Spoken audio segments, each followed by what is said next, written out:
Hello friends, welcome to my channel. तो आज का हमारा टॉपिक है छंद। ठीक है, छंद क्या है? छंद, सोरठा और रोला, तीन टॉपिक हैं और ये पेपर में ज़्यादातर क्वेश्चन पूछे जाते हैं। ठीक है, हर पेपर में ये ज़रूर आता है।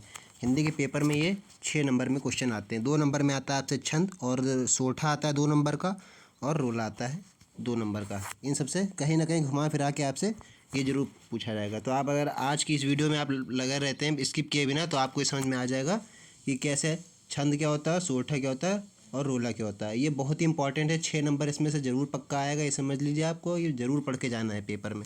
जैसे छंद है, तो छंद में क्या होता है? सबसे पहले आपकी छंद की पहचान कैसे करेंगे, क्या होता है छंद, तो वो समझिए। छंद लिखा हो जिस रचना में मात्राओं एवं वर्णों की विशेष व्यवस्था होती है, संगीतात्मकता, लयात्मकता होती है, छंद कहलाती है। ठीक है, ये तो हो गया हमारा टॉपिक छंद। अब इसको पहचानेंगे कैसे? मात्रा क्या होती है वो आगे पढ़ते हैं। मात्रा है उच्चारण काल में लगने वाला समय, मात्रा कहते हैं। जो उच्चारण काल, जैसे आप कोई उच्चारण कर रहे हैं, ठीक है, जैसे बोलते हैं छंद को, तो उच्चारण काल में लगने वाला समय को मात्रा कहते हैं, जो समय लग रहा है उसमें। ठीक है, ये कितने प्रकार के होते हैं? छंद जो होते हैं हमारे कितने टाइप्स के होते हैं? 2 प्रकार के होते हैं। एक होता है लघु और गुरु। इसमें आपको इतना ही पढ़ के जाना है और कुछ नहीं। बाकी यति जो है, छंद की लय में, प्रवाह में आने वाले विराम को यति कहते हैं। ठीक है, यति क्या होता है? आपको ये 2 टाइप में लिख देना है केवल, और कुछ नहीं। आपको ये लिख देना है कि 2 प्रकार के होते हैं। लघु, जिसमें हस्त्र केवल चिन्ह होते हैं, और दूसरा गुरु। तो ये 2 टाइप्स के होते हैं। ठीक है, आपको ये लिख देना है। 2 प्रकार के होते हैं, लघु और दीर्घ। ये जो ये देख रहे हैं आप, ये होते हैं चिन्ह, इसके चिन्ह लगे होते हैं। और ये गुरु में क्या होता है? ये इसकी मात्राएं होती हैं, जैसे ओ है ना, आ आहा, संयुक्त व्यंजन से पूर्व का वर्ण लगा होता है या उच्चारण के आधार पर होता है। ये 2 प्रकार से इसको पहचाना जाता है। ठीक है, अब आगे बढ़ते हैं। तो हमारा छंद में इतना था। अब आते हैं छंद के प्रकार में। छंद, ठीक है, तो ये प्रकार थे केवल छंद के, किस पे? मात्राओं के आधार पर। ठीक है, ये आपने पढ़ा था ना ऊपर, देखिए। उच्चारण काल में लगने वाला समय क्या होता था? उच्चारण काल में लगने वाला समय को मात्रा कहते हैं, तो उसके आधार पर ये था। ठीक है, अब यहाँ अगर आगे पढ़ेंगे तो अब यहाँ मेन जो है वो यहाँ पर है आपका।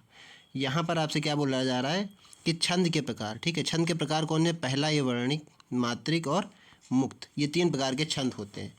ठीक है, 3 प्रकार के छंद होते हैं ये। इसमें आप कैसे पहचानेंगे इसको? पहला ये जैसे मान लेते हैं वार्णिक। वार्णिक में क्या होता है? जिसमें वर्णों की निश्चित संख्या की गणना हो, वो होता है वार्णिक छंद। मात्रिक छंद क्या होता है? जिसमें मात्राओं की संख्या निर्धारित हो। नाम से ही पता चल रहा है, वार्णिक, मात्रिक एंड मुक्त। मुक्त मतलब जिसमें कोई बाध्यता नहीं होती, मुक्त यानी फ्री। ठीक है, इसको आप ऐसे समझ सकते हैं। फिर आगे बढ़ते हैं, ये छंद यहीं तक था। अब आता है अगला नेक्स्ट टॉपिक हमारा, सोरठा। इसको कैसे पहचानेंगे? तो सबसे पहले इसकी लक्षण देखिए, डिफिनेशन क्या है। लक्षण इसका ये है, ये देखिए, इतना सा है लक्षण। या दोहे का उल्टा होता है। ठीक है, आपको दोहा पहले पता होना चाहिए क्या होता है दोहा। ठीक है, तो यह दोहे का उल्टा होता है। इसके प्रथम और तृतीय चरण में 11-11 मात्राएं एवं 11-11 मात्राएं एवं द्वितीय व चतुर्थ चरण में 13-13 मात्राएं होती हैं। ठीक है, तो इतना कुछ होता है इसमें। यह दोहे का उल्टा होता है। इसके प्रथम और तृतीय चरण में 11-11 मात्राएं एवं द्वितीय और चतुर्थ चरण में 13-13 मात्राएं होती हैं। इतना आपको ध्यान रखना है। आगे बढ़ते हैं, उदाहरण। इसका एक उदाहरण देख लीजिए। ये पूछा जाता है, जहाँ तक आपको दिया जाएगा उदाहरण, और आपको पहचानना होगा कि क्या है, ये रोला है कि सोरठा है कि छंद है। तो देखिए इसका एग्जाम्पल कैसे। कुंद इंदु समदेह उमा रमन करुणा अयन, जहि दिन पर मेह करहूँ कृपा मर्दन अयन। ठीक है, ये एक आपको दे दिया इसने, कुछ भी मतलब कुछ भी आपको सेंटेंस लिख के दे दिया ये। तो आपको पहचानेंगे कैसे? आप इसको देखिए, मात्राएं कैसे निकालेंगे। इसकी आप मात्रा निकालेंगे। जो सिमरत सिद्धि होई, गगन नायक करिवर बदन, करहु अनुग्रह सोई, बुद्धि रसी शुभ सदन, शुभ गुण सदन। ठीक है, यह है कोई दूसरा, जैसे ऊपर दिया था वैसे इसमें पहचानें कैसे। ये देखिए मात्राएं लगी हुई हैं, 11 मात्राएं, इसमें 13 मात्राएं, इसमें एक 11 मात्राएं, फिर इसमें 13 मात्राएं। और हमारी डिफिनेशन क्या कह रही थी? हमारी डिफिनेशन ये तो कह रही थी, देखिए, कि पहले चरण में होती हैं, क्या होता है, प्रथम और तृतीय चरण में 11 मात्राएं एवं द्वितीय तथा चतुर्थ चरण में 13 मात्राएं। ठीक है, तो इसमें क्या है? इसमें यही तुमसे बता रहा है। देखिए, पहले एवं दूसरे चरण में, पहले एवं दूसरे चरण, पहले एवं तृतीय चरण में, पहले एवं तृतीय चरण में 11-11 मात्राएं, दूसरे और चौथे चरण में 13-13 मात्राएं होती हैं। ठीक है, अब अन्य अन्य कोई उस है नहीं। ठीक है,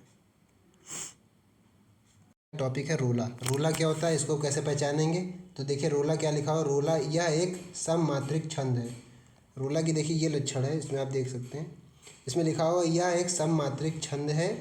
इसमें 4 चरण होते हैं। प्रत्येक चरण में 24-24 मात्राएं होती हैं। 11 और 13 मात्राओं पर यति होती है।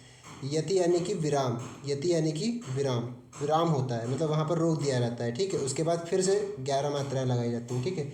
11 और 13 मात्राओं पर 24 पर यति होती है, ठीक है। तो ये हमारा टॉपिक था, ये रोला। उसके बाद आगे बढ़ते हैं। इसमें देखिए इसका एक उदाहरण दिया हुआ है, ठीक है। इस उदाहरण पे आप देख सकते हैं, इस उदाहरण पे क्या हुआ है। देखिए 11वें और 13वें मात्रा पर जो है वो यति दी गई हुई है। देखिए यहाँ पर 11 मात्रा पर और फिर उसके बाद 13 मात्रा पर यति दी हुई है, ठीक है। यहाँ पर 11 मात्राएँ और यहाँ 13 मात्राएँ, ठीक है। एक ये 2 3 4 है ना, 2 है ना, तो 4 हो गए, 5 6, ये हो गए 6 तो 8, 2 10 और एक ये 11, ठीक है। 11 मात्राओं पर ये होती है आपकी यति। उसके बाद फिर से 13 मात्राएं होती हैं, ठीक है। 2 ये हो गया, 3 4 5 6 7 8 9, तो 11 12 एंड 13, तो 11 और 13 मात्राओं पर यति होती है इसमें, ठीक है। फिर आगे बढ़ते हैं। आगे हमारे ये कह रहा है कि अन्य अन्य अन्य यानी कि इसी तरह का एक एग्जाम्पल दे रखा है, जैसे उन्होंने इस पर उदाहरण दिया हुआ था, ठीक है, वैसे ही उदाहरण दिया हुआ है, ठीक है। अगर आपको वीडियो पसंद आई तो वीडियो को लाइक करिए और सब्सक्राइब कीजिएगा, ताकि इस तरह के मैं वीडियो और भी लाता रहता हूँ, जिससे आपकी तो एग्ज़ाम की पूरी तरह से तैयारी हिंदी और इंग्लिश सबकी हो जाती है, सारे सब्जेक्ट की, ठीक है। तो आज की वीडियो में इतना ही, मिलते हैं नेक्स्ट वीडियो में, ठीक है। तब तक के लिए धन्यवाद।